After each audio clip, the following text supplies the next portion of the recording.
ये बबुआ अरे कहानी कहानी अरे कहानी पता नहीं ध्यान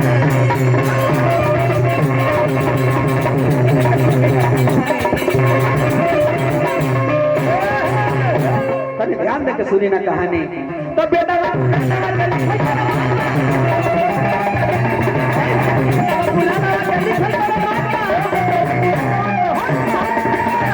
बेदवा पुरानवा के लिखत प्रमाण बा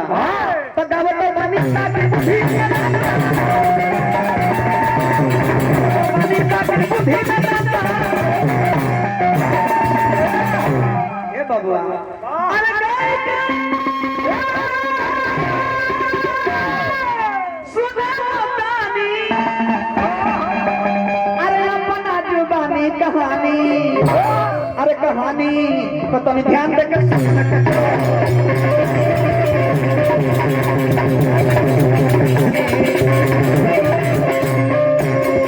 आई हमें के रामचरित मानस कहानी हमने कहा था दशरथ मरण बातों समय के बाद बबुआ हो राम जी के बियाह के 12 वर्ष के बाद एक बार राजा दशरथ जी महाराज सभा में बैठल रही एगो शीशा लेके देखनी कि हमरा कान तक के बाल पाक गइल बा सोचत आदि सफेद हो गइल बा जना कहने के भोजपुरी भाषा में कहल जाला पाक गइल बा कहते कि केस हमरा को उपदेश देता हे राजा अब राजपाट से त्याग दे दो राम के राजा बनाओ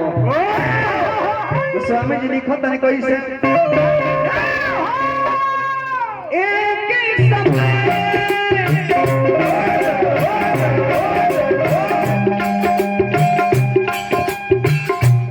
सब सही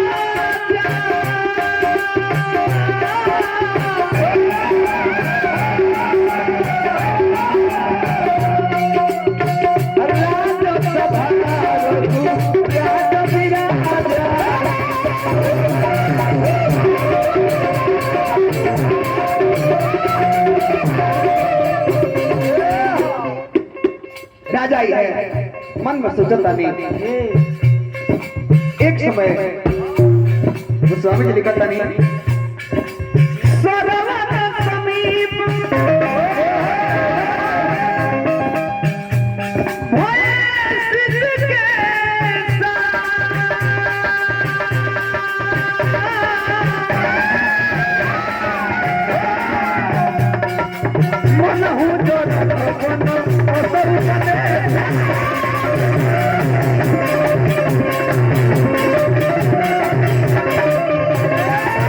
हर बात सोच के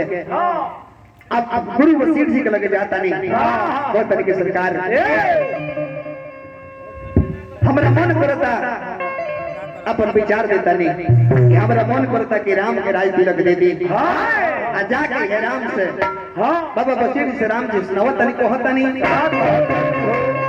आव लगता कैसे तो हमारा तानवा के जाम झूल गइल गुरुजी तो हमर तानवा के जाम झूल गइल गुरुजी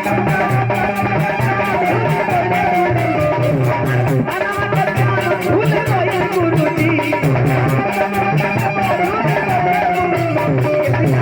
भाई जी या भाई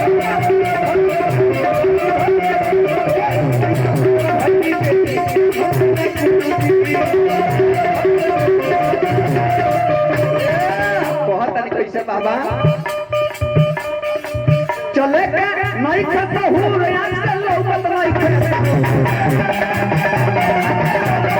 नहीं खतो हूं रे आजकल लौकत नहीं खतो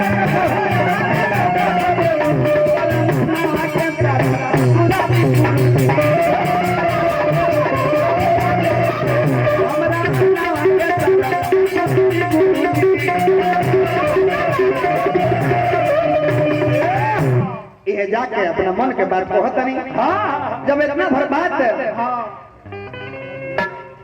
जब राजा दशरथ जी महाराज हाँ गुरु वशिष्ठ से कहनी, कौन वशिष्ठ जी कहनी कि एकदम बहुत सुंदर बात है। राजा कहता रहो शुभ मुहूर्त बा काले राम के